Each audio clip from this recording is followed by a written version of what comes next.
To, assalamu alaikum ‘yan uwa da abokan arziki. In ba ku manta ba, yau mun sake dawowa akan yadda za ka gamsar da matarka ta hanyar wasa da sauransu.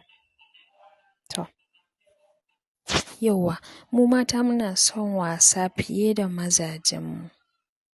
Ina nufin mata suna son a riƙa yin wasa da su kafin a sadu da su. Sabida mazan ma dai suna son wasa, amma gaskiya mata mafi yawa mata sun fi son wasa. Sabida mace sha'awanta kafin ta motso namiji ya fi motsowa da wuri akan na mace. To, mace tana son a rinƙa yin wasa da ita kafin a sadu. Irin waɗannan wasan da ba za a rasa ba wanda zai sa ta jiƙe, ta ji sha'awanta ya motsa. Kuma yadda za ka yi hakan ta yaya ne? Shi ne idan kana son ka sadu da matanka ko kuma ku yi wasanni wanda duk za ku gamsar da junanku. Da farko, ba wai sai iya matan ne za ta dinga yin ƙoƙari ta ga ta gamsar da kai ko kuma ta faranta maka ba. A'a, kai ma ya kamata ka dirje, ka dage, ka ɗaura ɗamara wurin faranta mata yanda za ta san tana da namiji. Yanda za ta ji kai kaɗai ka ishe ta. Ba abun da take nema face kai ɗin, kuma a koyaushe kai ɗin za ta dinga muradi da abubuwan da kake mata. Yadda za ka yi haka, misali mace abubuwan da in an taɓa jikinta yake mata daɗi yake sa ta ji ta fara sha'awa, irin sha'awa ta kama ta sosai. Nono yana ɗaya daga ciki. Akwai nono, sai kuma wuyanta, sai wurin kunnuwa, sai kuma wurin cibiyanta kafin ka kai can kasa gurin gindinta kenan. To, za ka ɗan fara daga shafe ta ne, ita ma dai tana ɗan mayar maka da martani. Amma abubuwan da za ka yi mata, za ka na shafe ta, kana nuna mata soyayya. Ba wai iya kawai idan an buƙaci a yi saduwa, a yi jima'i sai a je kawai ka zo wurin mata kawai ita kai ta buɗe maka kawai ka biya buƙatanka ka tashi ka tafi. Ba ka san ita ya ta ji, ta ji daɗin, ba ta ji daɗin ba. Kai dai kawai ka saukar da abin da yake damunka ka tafi. Ko kai ɗin ma zai zama ba za ka zama wani irin namiji mai son yin wasa da matanshi ba. Kawai in buƙatan ka ya tashi an buɗe maka ka je ka yi, ka sauke nauyinka sai ka kama hanya ka tafi. Babu soyayya, babu wani nuna kulawa, babu wasanni. Wannan ba zai yi daɗi ba. Ka gwada ka ji ɗan uwa, ka gwada yi wa matarka wasa, ita ma ta maka wasa kafin ku yi jima'i, ku sadu da junanku. Za ku ji ɗan karen daɗin da ba ku taɓa ji ba in dai ma ba kwa yi. In kuma kuna yi to ku ƙara. Ga wasu wanda zan ba ku labarai wanda za ku yi amfani da shi zai taimaka. Ka gwada ka ji daɗi, alaji daɗi. To, mace tana son irin in kun fara wasanni haka, ka dinga ɗan taɓa mata sumanta. Duk da su ma mazan akwai masu son a dinga shafa musu sumansu.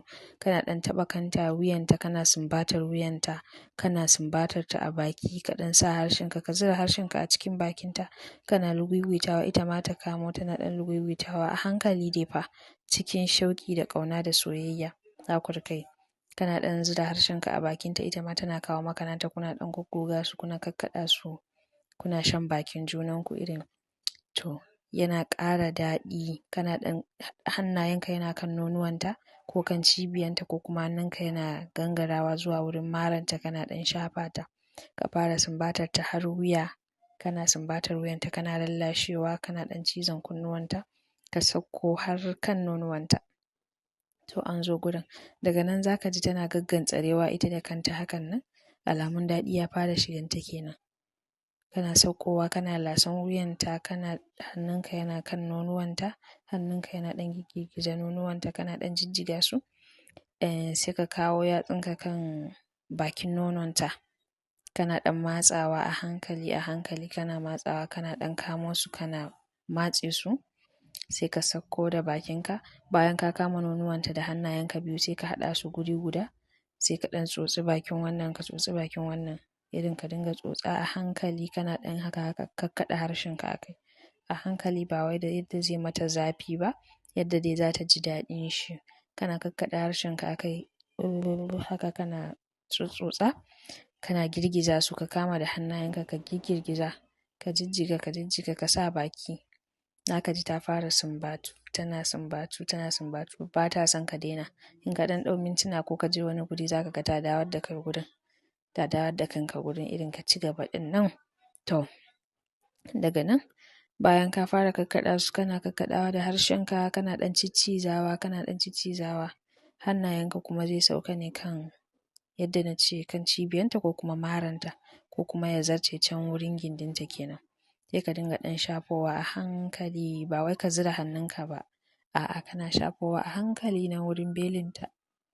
Kana shafowa a hankali ɗan saman nan ba can wurin kasan ramin nan ba nan wurin gidan daɗin. Kana ɗan shafawa a hankali za ka ji ta fara jikewa ko ta jike. To abun kai ma sai ka ji hannuwanka sun yi yauƙi ruwa. Za ka ji hannunka sun yi ruwa sun yi yauƙi to ka gane ta ɗauko kenan. Sai ka dinga ɗan fara